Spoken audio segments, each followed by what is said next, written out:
All right, time to do a ring guide. Shit, I guess I'll show you guys what I like to put on her. Absolutely nothing at all. Giggity, giggity, goo.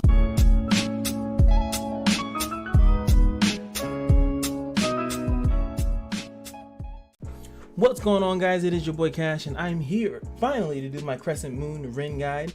It was actually voted on the YouTube post that I put out, and I'm happy that you guys came out and voted on that. I'm going to be doing a lot more of those to see if you guys want to see this or that or this. And you guys voted on Crescent Moon Rin instead of ML Bao. I don't know what the ML is for him. I know this is Crescent Moon because it's right here in my face. So we're going to be talking about her, the loveliness that is her. But first, as you guys know, we got to go straight into the stats. All right, here we go. So first thing I'm going to show you guys here is that her attack is 1027. Now you guys know the whole weird thing about her is that she is a dark thief. So you kind of have to either rule in or rule out whether or not you're going to run this as a DPS unit. Now I will tell you for a fact that 1027 is actually not that bad if we're going to talk about the actual attack stat by itself. She actually matches up to Assassin Coley. Now, the funny thing about that, the reason why Assassin Coley, you would automatically say, well, of course she does damage, is that she actually has scalings on her speed. She has an additional scaling on speed. So that is exactly why she will actually put out good damage and a little bit better. Well, not just good, like really good damage, because she has extra speed scaling on her moves. You still build her attack, but you can get speed and it's going to bring out more damage. Rin, on the other hand, she does not have any additional damage there. If you look at all her skills, there is nothing that's gonna entice you to build additional damage. She doesn't have HP scaling, defense scaling, speed scaling, so it's just based off her attack. So since her attack is relatively low, you're gonna have to then say, well, it's probably not the best thing here.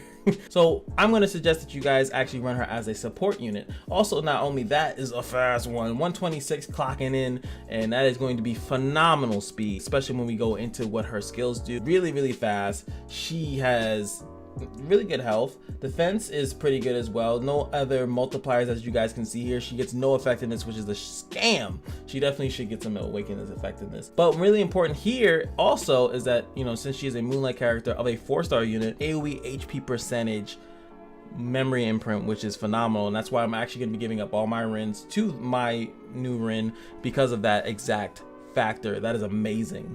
And one more thing I want to show you guys to just have a really depressing laugh, right? We looked at her stats and I'm like, oh, 1027, decent speed. I was like, oh, I wonder if she's like the shittiest thief. Nope. My fan assassin said it's like, hold my beer or my Kool-Aid, because I don't know what this man's going into this battle with. 930? Dear Lord, no wonder. Yo, I've never heard anyone say anything good about this man. Jesus. I mean, I know he has speed scaling too. He has a double speed opponent speed. I was like, damn, yo, why he do that boy like that? That's why he looking out one eye. The rest of his attack, it was gone in the war. Hey you, what are you looking at? I absolutely love all the things that she says. I'll try to highlight and hint on that as much as I can, but she has really good dialogue. So here we go. So first, as the S1 is going to be Heckle, attacks the enemy with a ring, granting a random buff to the caster for 1 turn. I really wish that this had nothing to do with her, because we're going with a support build. I'm thinking she should be a support. So what are you doing with an attack buff? What are you doing with crit chance buff? We don't need that. We need speed, defense, barrier, evasion, and debuff immunity. That's what you're hoping for on these lovely rolls. But she does have the soul burn for 20 souls. You can grant a random buff to everyone, but again, that's just randomness. That's what I don't like about the regular Rin, is her S3 gives random buffs to the team. And in a game where there's so much RNG, the character's skills are what usually that you look as a consistency. You know what they do, so it just, as a, you know, it's irrelevant. So I don't think you should build anything around the S1. Leave this blank. Don't Molagora this at all. Just no point in it. And that's what I like about a support like this, because you don't really have to there's not much to invest in. And oh yeah, let me just Today's show isn't that bad. Hey, This will be unforgettable. I love it. Talk that. Today's show isn't that bad. All right. Now she has more. I'm waiting for my favorite phrase, but she's not giving it to me. All right, Eye Catcher, attacking the enemy with a lavish stance, stealing 2 buffs and granting their effects to the allies. This one's great, as you can see. Nothing to Mulligore here. Like, you gotta love a woman. You gotta love a woman, a down ass woman that doesn't want to eat your food. Come on, fellas. My fellas in the thing, y'all know what I'm talking about, man. She don't want nothing, man. She just all she wants is to be leveled, baby. All she wants is to be leveled, and she ain't asking for no Mulligores. I mean, she gonna ask for a little bit here. What is that? 3 of them? Come on. You gotta love it, man. What a great woman. But as you can see here, it steals 2 buffs off them and gives it to the allies. This is nuts. I'm gonna show you guys a little fun thing. Is that yes, she can actually take the buff, the hunt buff. What is it? Azamilable? Yeah, that one. You know how to pronounce that. It seems that they changed it that now you cannot buff steal. Specifically buff steal. You can strip her. This buff, but you can't buff steal. And I checked 9, 10, and 11. You cannot buff steal this anymore. So just a heads up, as of May 15th, you cannot buff steal. I've seen videos of them stealing the Berserk buff, but currently you cannot do it. So I don't know. I was trying to find a update for that and I could not find it. So just a heads up. He's still good for stripping, but you cannot S2. You cannot S2 this boss. It will do absolutely nothing if you S2 the main unit. So crazy enough that any buff that's removable, she can steal it and then she gives it to the allies. So anything like when you thinking even Golem as well, like these these stages that they give the character a buff, if you can remove it, she can steal it and then buff the entire team. So ridiculous stuff. That is insane. It's beautiful. I love it. No other character can do this stupid stuff. Well, there probably is, but we're talking about her, so let's pretend like she's the only one that can do it, because I'm not looking through every character to see who else can do it. So yeah, and you can see nothing to Mulligore here. So beautiful, saving money, saving resources. Now that's a good character. And now we're wait, let's try. I'm here, let's win. Whew, she's Hey, about you. it. What are you looking at? What are you looking at? I'm looking at you, baby. Okay. You've never seen anything like this. Well, You should technically. be happy I'm here. There it is. That's the other one. Those are the two I like. What are you looking at? And you should be happy I'm here. And I am. I mean, you should be. She's a great character. All right, next up, we're going to have the S3, the Curtain Call. Crosses rings to attack the enemy, dispelling all of the target's buffs before granting immunity to all allies for 2 turns. Caster is granted an extra turn if the target's buffs have been dispelled. So again, she is speed, Ghost Speed Racer. This is a attacker if we're talking about more arena based, and obviously at later turns it will be really good, is that, you know, you see someone that you go first, they have immunity, you strip their immunity, and then you nuke down that target. People normally put immunity on targets that they want to survive. They don't want any shenanigans happening to them, and RIN is like, nah bro, we having this dance. You're gonna be dancing in MLR Memphis, burning stun of hell. So yeah, that's what's really good about that. You know, you're able to go first, and if you know you don't go first, you still have the option of the S2. She has really good utility, flexibility, I should say. She's really good at being flexible in her role. Is that, you know, you can go first, steal a buff. Even if you don't steal a buff, by the way, you will still grant immunity to your allies. So if you go first, ain't nothing happening, ain't nothing to see here, fellas. You can still give AoE immunity like an Angelica that you're trying to run for speed, but she's faster than Angelica.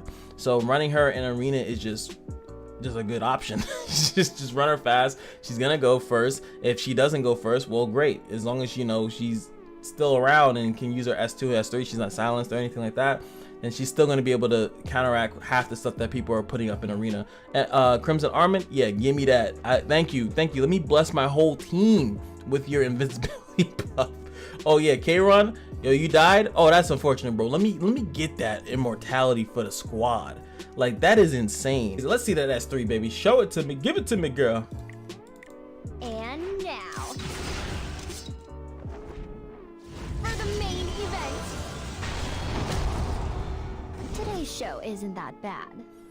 That would have made you think, right? You would have thought, oh, she's definitely a DPS. She throws these rings and they explode. Like, oh damn, this chick is strong as hell. But you guys got to see that look. I can't really pause it, but look at that look. Where right before she throws it up, like, I got your dumb ass. Wait. Watch my dance. Bam. You see that? Living under the moon. got your dumb ass. Give me those buffs. This will be unforgettable. I'm rambling because you know why? It's time to talk about gear. First, we're gonna go with lifesteal because she's a gold digger. Let me. Just kidding. I'm just kidding. Jeez, tough crowd, tough crowd. Speed, obviously. Speed is gonna be the mother. I mean, it's gonna be like the immunity set in these videos. It's gonna be like, yo, you know what you should do in your character? You should run them fast. But like I said, if she goes first, even second, it's still really good. It does not matter, and that is just a very flexible, strong, amazing character that she's able to be flexible. Even if you don't get that desired speed of 200 and forever, at least she can still be flexible with the S2 or S3 depending on the situation of the turn order, which you can check obviously in the midst of the battle. So definitely loving that. Effective resistance, another good cop. If she, no matter what time she goes in, the ability to dodge a stun, dodge some of these hectic stuff coming towards her way, because you know she's going to be in the midst of the fray of this meta, and then the meta is pretty debuff heavy, I'd have to say. So effective resistance, I'd have to say, is a pretty good tech, especially if you have her a little healthy with some HPs, with some defenses, doing it for the people. Obviously, we're going to go right down here to the HP set itself. HP is going to be really good. You're making sure that she survives, stays putting debuff. She doesn't have a heal or any like way of sustaining herself, so that's probably going to be the weakest point about her, if I have to be honest, is the fact that she can't keep herself as a support, that you can't keep yourself into the game. Can't forget about the lovely defense set. You're gonna have to be, you know, gotta respect that as well. Defense is another option, especially if you have some good HP, some good defense on top of that. And this is more, I would say these are more like you running speed and you're gonna run something else. It depends on the substats. Whatever substats roll, like this is absolutely atrocious. For Phyllis, obviously, but yeah, I only did it for the percentage. You know how it is on the right side. But obviously, depending on the substats and where your substats lie, you know, make something good. Make sure you got some speed, some HP, some effective resistance. You know, the gear that you probably was like, I can't put this on my attack DPS unit, and you're like, oh wow, look, I have another unit that can use it. So yeah, oh my god, I want to throw this out. Guys, cover your eyes, please, por favor. You know I love me some counter, but not this time around. Sorry. And same thing with Unity. Can't suggest any of these. I only suggest counter and Unity only when the S1 has a significant impact on what she's meant there to do. Giving herself a random buff just doesn't seem like it means anything or does anything for her. Effectiveness is down here, and effectiveness obviously for obvious reasons you want to get the effectiveness. She ain't stealing jack unless she got that up, so just keep that in mind, even though there are no percentages here. I said this in my biking video about how it kind of sucks that she has percentages because then it goes through 2 checks. This doesn't go through 2 checks. Whenever you see skills that say that they do something, and that means it only goes through 1 check, and that is the check against the effective resistance, if it's going to land or not.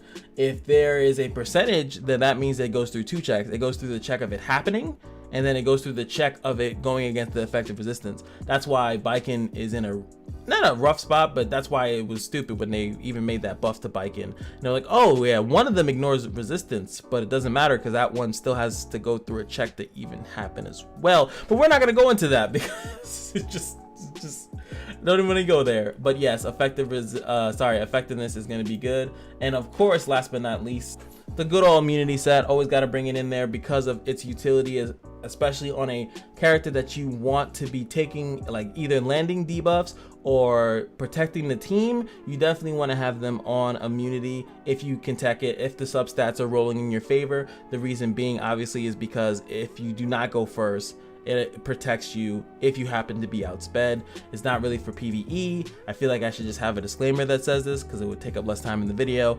But yes, just have to mention it. That's the whole, it's for your protection. This is insurance. This is Geico. Just call it the Geico set, whatever. Now I feel like I just like plug Geico for no reason. Anyway, let's go to the facts of the arties. Before you guys say anything, I know this is gonna be difficult because she is a thief. So we're going to be looking at very offensive based artifacts, but we're going to look at it with a brand new light because I'm going to open your eyes and reject about 75% of them. But RNL is going to be good because it's about turn cycling. And again, having her strips up, her 2 strips up when you need them is fantastic. So she can S1, stall for time whenever she needs to, but these additional turns are going to be great because whenever they put up a buff, you are there right on time to just take it. And if there's 2 buffs, you take it with the S2.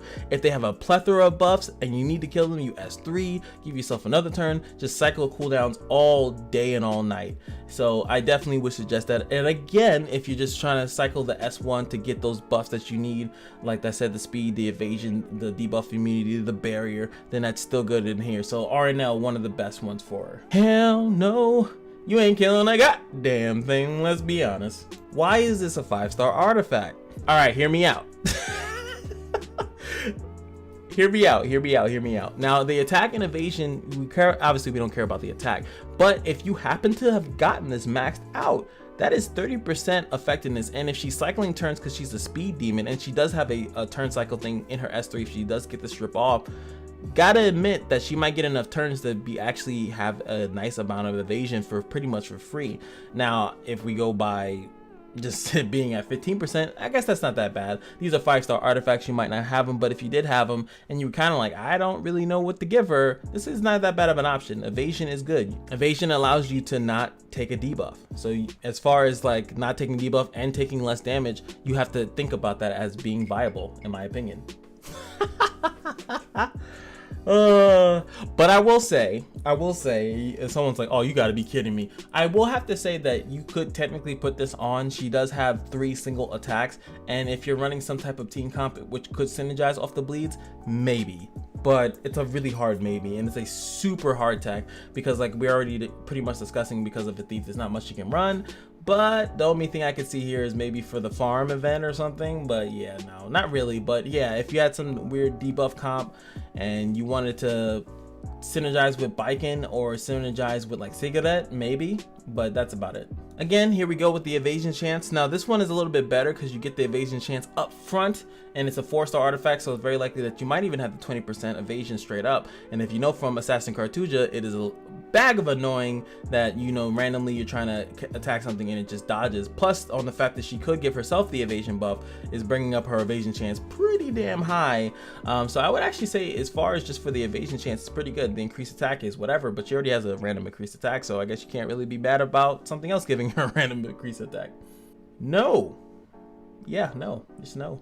Dust Devil, I'm gonna have to use the same argument that I used before, is that if you're trying to, I guess, play the odds of getting a good buff from the S1, you can run the Dust Devil. It is pretty good, but I just personally just would advise against it. Her S1 is not that good for it. Now, I was actually definitely thinking very long and hard about this one, and I would have to say that this is not that bad if you're gonna run her in the Golem, because all her things are single target attacks. And then if you had it maxed out from the event, I actually don't have this, but if you want to run this, and then you would actually be taking 10% combat readiness constantly, and you could actually have like a Litica effect pretty much on the dungeon. Pretty cool. And obviously in arena, if you happen to see someone that is earth element, and then you can kind of slow them down by constantly focusing them down, like Chloe would be a really good option. I'm trying to think of other really popular win units. A lot of people using Charles. I've seen a lot of Charles lately.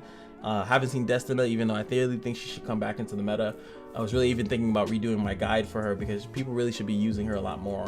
But yeah, it's a very weird tech, but like I said, if you're bringing her in Golem, I think it's actually a pretty good option. 3-star artifact, gotta bring in this one. If you have enough speed, you're gonna go first. Make sure that strip lands. Not a big fan of this one. I never really liked the Fortis Tome, but since she is gonna be somewhat tanky and just kind of be in there, having a way to heal herself is not that bad of an option. I think the other options are dramatically better, but I have to mention it because it's on my head. On my mind. Don't know why I said on my head. These headphones are on my head. Also, Ranins is actually a really good option. Remember, she does 3 attacks. And if her S3 does strip, that means you're, boom, 4% speed already up there. So you kind of have to just keep in mind that she would actually ramp up speed very well, and then give her more turns, and again, cycling the cooldown. So have to, honorable mention, I think. And that's going to be it. So let's go with the team counts, baby. I'm just gonna put Challenger Domino on the screen, but I'm just gonna talk in general about a really good way is anyone that pretty much is a really good single target nuker. Challenger Domino, I think, is really good because not only does she single target nuke, she also gives all her friends some combat readiness. You have ML Ring go first, strip the target, she goes, charges it up, then hits that same target that you nuke into oblivion because, whatever target that is. I really think that Armor Ammo RIN is really good to synergize with any single target nuker. Even Biking as well, like just the ability to take someone's immunity away and then allow Biking to hit them with the combo. Just bringing out, like, again, more of them. Kisei is a really good one. Anyone that where she can go first, open the pathway for a really good nuke, or these people that are going to clearly be protected in arena by immunity set, so that your single target DPS can kill or land the debuff that you need. Unless you're running some type of murder squad, I'm definitely going to say that you're going to need some of these supports. I'm not going to specifically specify any of them, but just pretty much any one of them that can kind of heal, keep her up, so she's not just, you know, dying as soon as possible. Obviously, if you had Ruel, I don't know why you wouldn't run her, because those two together would run the town, but Ruel is pretty much great with everybody. Just constantly keeping, you know, people alive, bringing them back when they happen to die, and then keeping up the annoyance. If we're gonna talk about counterplay really quick, of course I'm just gonna put Harado on the screen, but someone to strip. Now she's gonna take your buffs and then you have to take the buffs off of them. She has really good speed, so it's very likely that she'll be going first. She's gonna have the immunity, especially if we're talking about you're fighting it and the AI is gonna S3 most likely. I think that they specifically target if you have the immunity set on one of your characters, so you're gonna look to have something to pretty much take off the immunity that they now have, and then you drop on your debuffs right after. It's still some type of speed war, but you can it's a little bit more favorable, especially if you're not buff heavy. Since you're the one going into that attack, you know, you see her on defense, just maybe not bringing so many buffs to not screw your team over in the long run if you happen to get outsped, or even if you don't, maybe delay the buffs until she throws out her moves, or throw out some insignificant buffs, or like 1 or 2 buffs, and then put on your stack of cake.